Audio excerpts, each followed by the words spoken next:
Bueno, les doy la bienvenida y vamos a ingresar en dimensiones éticas para poder ver cuáles son las cosas que al menos yo considero que son importantes, y van a ver que muchas de las dimensiones éticas a las cuales voy a hacer referencia van a estar muy orientadas también a la gestión, independientemente de que usted en este curso sea alumna, sea supervisor, sea jefe de departamento, el cargo que desempeñe. Pero me parece que quizás es un sueño mío que la dimensión ética en la gestión es muy importante, porque yo tengo un pensamiento, después de más de 30 años de profesión, donde creo que los cambios que debemos generar deben empezar por la gestión. Entonces vamos a hacer referencia a todo lo ético, pero muy relacionado a lo que pienso o a lo que siento yo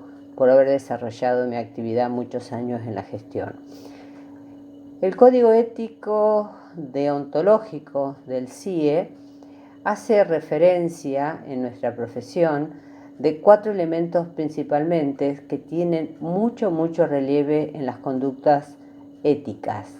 Y esto hace referencia a la enfermera y las personas, a la enfermera y la práctica, a la enfermera y la profesión, y a la enfermera y sus compañeros de trabajo. Si hacemos visión de lo que es la enfermería y las personas, consideramos que debería haber una responsabilidad profesional primordial para con lo que necesiten el cuidado de enfermería. Y acá promover un entorno que respete los derechos humanos, los valores, las costumbres y por supuesto que las creencias espirituales. Garantizar información suficiente, confidencialidad de la información y el compromiso público, pero principalmente con aquella población que es más vulnerable. ¿Qué podemos hacer los gestores? Primero, pensar que hay que cuidar y respetar los derechos humanos. Impartir formación continua en la ética. Informar suficientemente para tener consentimientos fundamentados. Implementar sistemas de registros y de gestión que aseguren la confidencialidad. Desarrollar y vigilar la seguridad del medio ambiente en los lugares de trabajo. Relacionado con la enfermería y la práctica, debemos rendir cuentas y mantiene uno sus competencias mediante la formación continua.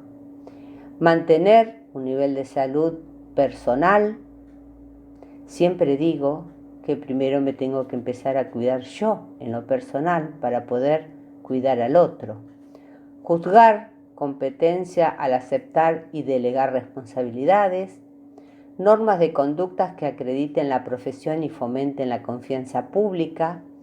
Y cerciorar que el empleo de la tecnología y de los avances sean compatibles con la seguridad, dignidad y el derecho de las personas. Por lo tanto, los gestores deben establecer las normas de atención de salud y un contexto de trabajo que fomente la seguridad y la calidad de los cuidados. También debemos establecer sistemas de evaluación profesional, formación continua y renovación sistemática de la autorización para ejercer. Vigilar y complementar y fomentar la buena salud individual del personal de enfermería en relación con sus competencias para la práctica del profesional.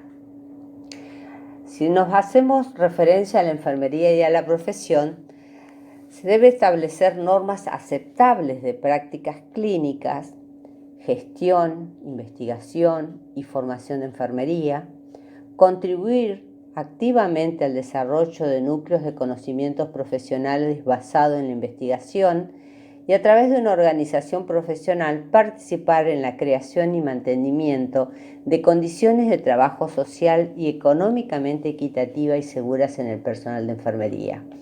Considero que nosotros, los profesionales de enfermería, tenemos una importante deficiencia en la investigación, quizás por falta de tiempo, quizás por falta de recursos económicos, pero es algo pendiente que nosotros deberíamos empezar a trabajar para poder basar bien la información que tenemos, porque como información tenemos valiosísima, pero no la tenemos registrada.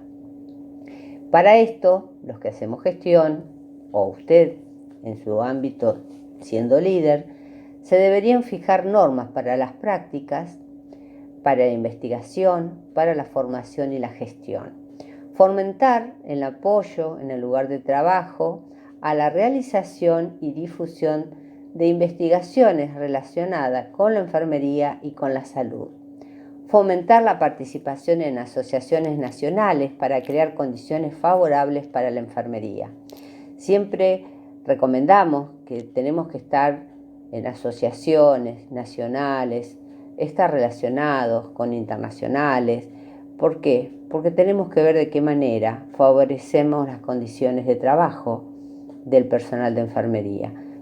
Pero en general, o al menos en mi experiencia, cuando consulto bajo qué relación o qué asociación participan, interactúan, en general el personal de enfermería no se encuentra trabajando con asociaciones o se sienten a veces manifestando que no se sienten representados. Pero es algo que debemos hacer, que es unirnos. Si vamos a referirnos a la enfermería y los compañeros de trabajo, deberíamos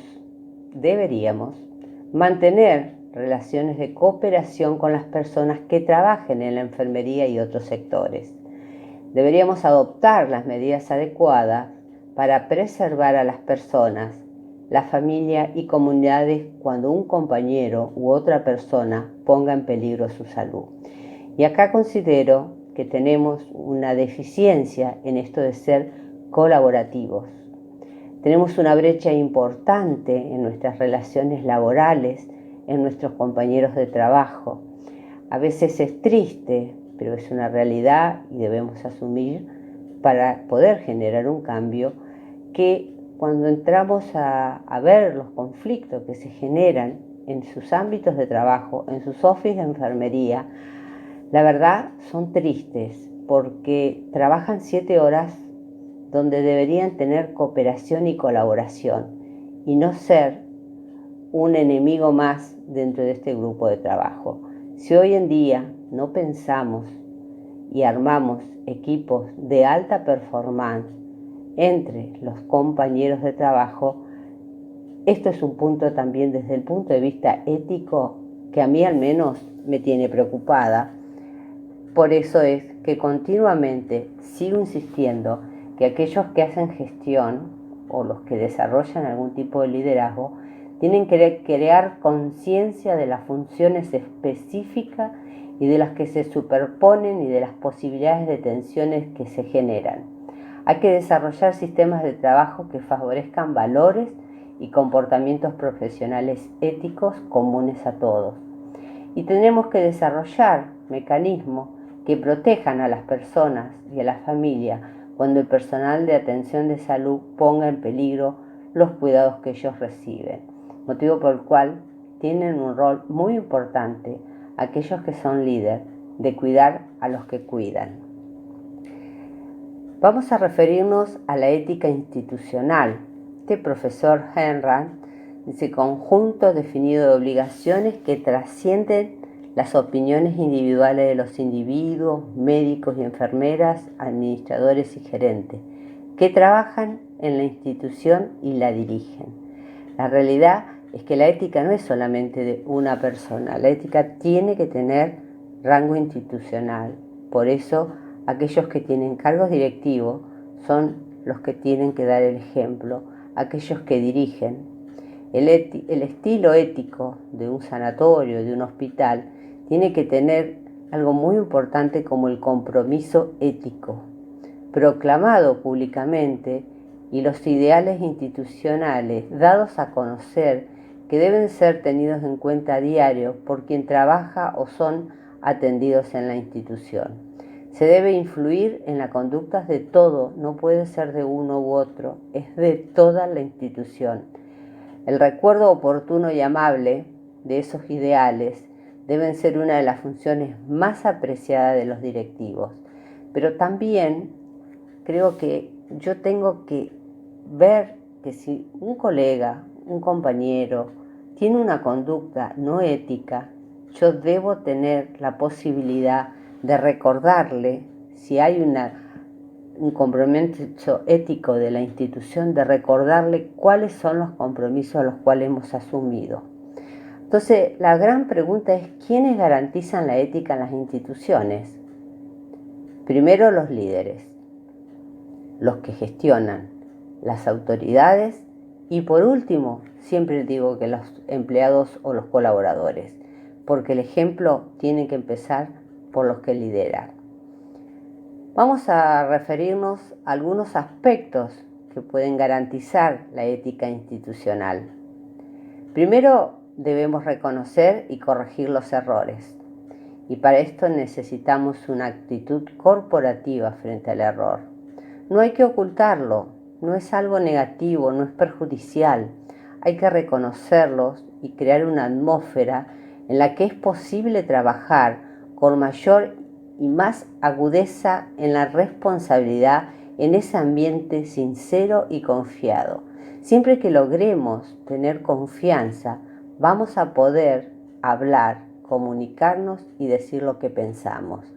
Y para esto hay que proclamar y practicar los derechos humanos. Todos los que trabajan reconocen y respetan los derechos de los usuarios. Y quienes gestionan reconocen y respetan los derechos de los trabajadores. Por lo tanto, decimos cuidados de cuidadores. Para esto hay que mejorar la comunicación interna y con el exterior. ¿De qué manera? Primero, dar información clara al usuario. Tener ética de las normas elementales de cortesía. Baja calidad de comunicación es causa de sufrimiento gratuito. Y la mejora de las comunicaciones debe ser un objetivo ético colectivo.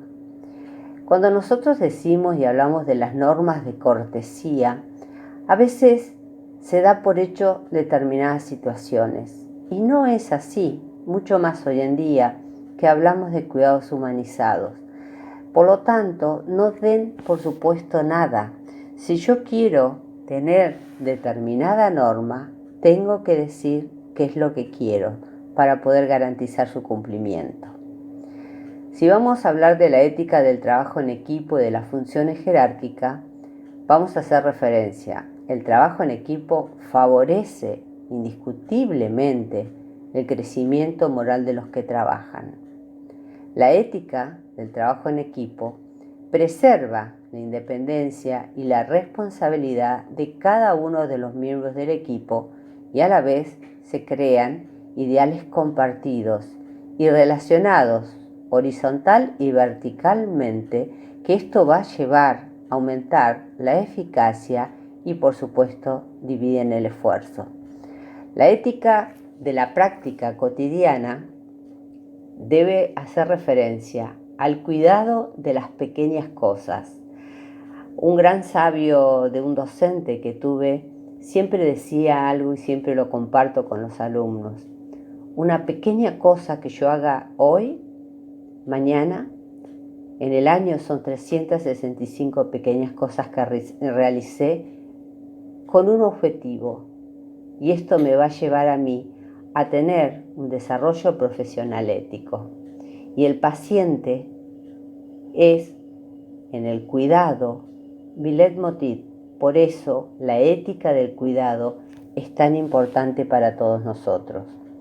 Y aquellos que hacemos gestión, hay aspectos de la gestión que no podemos dejar de pensar ni de sentir, porque muchas de estas cosas también se sienten. Y vamos a nombrar cuáles son los aspectos que me parecen a mí que son relevantes, donde deberíamos trabajar para generar aspectos saludables en esto de la ética y la gestión. Liderazgo. ¿Quién soy yo como líder? Comunicación. qué nivel de comunicación tengo. Primero conmigo y después con los colaboradores. Motivación, gestión de los conflictos. ¿Qué hago yo ante una situación de conflicto? ¿Estoy para resolver y achicar las brechas en este conflicto o tengo una conducta evasiva y me voy? ¿De qué manera puedo gestionar los cambios? Pero para gestionar cambios tiene que haber comunicación. Y para que exista este nivel de comunicación asertiva y generar cambios se debe adquirir compromisos. Planificar y por supuesto ver cuáles son las estructuras y cuáles son las culturas de las instituciones. El conjunto de las acciones ejecutadas por el personal de enfermería para cuidar en la gestión representa grados variables de eficiencia, eficacia y efectividad susceptibles de ser mejoradas mediante la aplicación de técnicas y métodos que garanticen la óptima calidad. Pero no podemos dejar de planificar. ¿Qué hago en esto de la planificación? Brindo beneficios porque brindar dirección reduce la superposición en las tareas, en las actividades, mejora la continuidad de la acción y se focaliza en los objetivos. Ayudar a organizar el trabajo que se debe realizar y primero valorar dónde uno está, después decidir dónde se quiere ir o qué se quiere lograr, pero para esto es importante que podamos compartir con los colaboradores, con el equipo, cuáles son los objetivos. Y para esto, después, poder hacer un plan. Es el objetivo y el método para poder lograrlo y alcanzarlo. Vamos a referirnos al trabajo en equipo, algo fundamental en todo lo que uno puede planificar y para poder lograrlo. Primero piense en la sinergia de la fuerza. El equipo de las personas que se necesitan para realizar este trabajo. Todos los equipos son grupos, pero no todos los grupos son equipos. Y hay que aprovechar el talento colectivo que produce cada una de las personas para que en la interacción con el otro lograr formar grandes equipos de trabajo. Pero desde la gestión siempre digo que lo que nosotros debemos aprender es a delegar. No quiere decir que no controle, pero delegar para que los equipos sean autónomos. Y entrando en comunicación, es indispensable en la gestión del cuidado, en todos los niveles, en la relación con el paciente, pero también la intradisciplinaria y la interdisciplinaria. Nosotros, el personal de enfermería, tiene un vínculo de relación con todas las áreas de las instituciones donde trabajamos, motivo por el cual esto de la comunicación es clave. Toda persona que gestiona requiere de excelentes habilidades de comunicación. ¿Para qué? Para expresarse, pero también para recepcionar. Y siempre que hablamos de comunicación les recuerdo que el 70% en comunicación lo decimos con el cuerpo. El resto lo decimos con la palabra, motivo por el cual es importante cómo yo me paro, cómo yo camino y cómo yo me relaciono con el otro. Relacionado a la motivación. ¿Qué es motivación? Es el término utilizado para poder describir la selección entera de las formas de conducta humana, deseo, necesidad y fuerza similar. Siempre digo, la motivación es intrínseca. No busquen la motivación afuera. La motivación tiene que empezar por mí. Quiero yo saber qué quiero y de qué manera me puedo motivar. Y en toda institución, estar motivado es realizar tareas, actividades, con la esperanza que los propios deseos sean satisfechos por el resultado de las acciones. La motivación humana se basa en las necesidades conscientes e inconscientes y con dos grandes categorías primarias y secundarias. Pero siempre digo, en la motivación no hay nada mejor que el haber hecho todos los días de mi vida lo mejor que pude hacer, y esto me va a llevar a una motivación y una satisfacción personal importante en el desarrollo. Vamos a referirnos al liderazgo como concepto general. ¿Por qué necesitamos el liderazgo en enfermería? ¿De dónde venimos y qué características tienen que tener estos líderes? ¿Por qué hago mucho hincapié? Por lo que les dije al inicio, para mí los líderes son claves para poder generar confianza, para poder generar conductas sanas y por supuesto conductas éticas. ¿Por qué es necesario esto? Porque los ejercitamos diariamente en el ejercicio de la práctica clínica, para defender a los pacientes, a establecer prioridades, a interaccionar con la familia, para ver cuáles son los problemas de enfermería, es que a veces no se reconoce como líder, y todos tenemos cualidades de líder, independientemente del cargo que yo ocupe o que usted ocupe. Todos somos líder en nuestros ámbitos. Y si vamos a la perspectiva histórica, falta de literatura bastante, faltan estudios cualitativos y a veces muy pocos estudios experimentales, pero esto hace que se analice el liderazgo colocándolo en una perspectiva política y por supuesto histórico. Hay muchos antecedentes en nuestra profesión, antecedentes religiosos, militares, pero Florence Nightingale organiza la enfermería en el siglo destacando la figura de la matrona con rango que aparenta de la enfermería asistencial y ejercía autoridad por el apoyo que tenía del staff médico. O sea, esto, de qué manera armamos, ya no hablamos de un médico, de una enfermera o de una mucama, hoy hablamos de equipos de salud. Y la verdad que siempre digo, Florence Nightingale ha sido una gran visionaria en sus pensamientos y en sus perspectivas. Introducción de conceptos de gestión con líneas más jerárquicas. Todavía es la visión de muchas enfermeras, pero en la década de los 80 se comenzó a mirar seriamente en la noción de los líderes dentro de la profesión y por supuesto sale a la luz a veces la ausencia de la misma. Y se relaciona directa entre la satisfacción con el trabajo y el liderazgo. Los líderes y los seguidores deben identificar algunos factores que hacen que el liderazgo en enfermería sea importante. Por lo tanto, es necesario comprender la relación entre los líderes y los seguidores.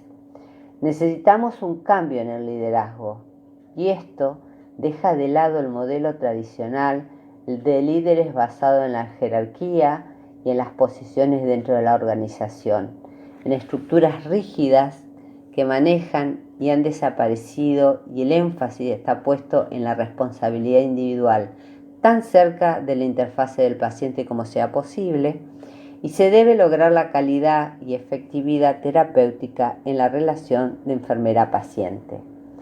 Un líder no es líder a menos que tenga gente seguidora que se le ofrezca su apoyo con lo que estén tratando de conseguir como objetivo. Por eso necesitamos los cambios. La relación entre el líder y los seguidores es recíproca y el liderazgo efectivo es un proceso de ida y vuelta. La sinergia entre los seguidores y el líder va a asegurar la colaboración y los objetivos compartidos, pero lo más importante, van a lograr compromiso. Todo enfermero tiene potencial para ser líder y demuestran sus habilidades de liderazgo en la práctica diaria, liderando el cuidado de un grupo de pacientes, elaborando estrategias para pacientes crónicos o como responsable de entrenamiento de personal de nuevo ingreso. Vamos a ver cuáles son los componentes de la educación. Valores, comunicación, manejo del conflicto, motivación, creatividad y toma de decisiones y por supuesto la práctica profesional. ¿Cuál es la diferencia entre gestión y liderazgo? Algunos autores consideran que son conceptos intercambiables. Pueden convivir ambos en una persona y alguien con poder formal puede ejercer el liderazgo. Pero vamos a entrar en algunas definiciones éticas en la enfermería. ¿Qué es esto de la ética en la enfermería? Es la evaluación moral de la conducta como beneficiosa o dañina y la obligación moral en el ejercicio de la profesión. Y vamos a ver los principios de beneficencia, que son las reglas de conducta que enfatiza la obligación de hacer el bien a los otros.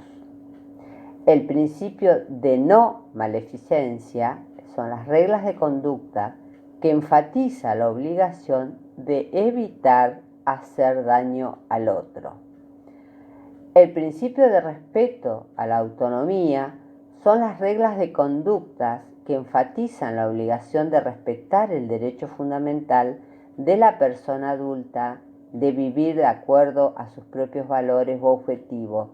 Y digo persona adulta, pero también estoy refiriéndome a todo el entorno de lo que está relacionado con el respeto a la autonomía.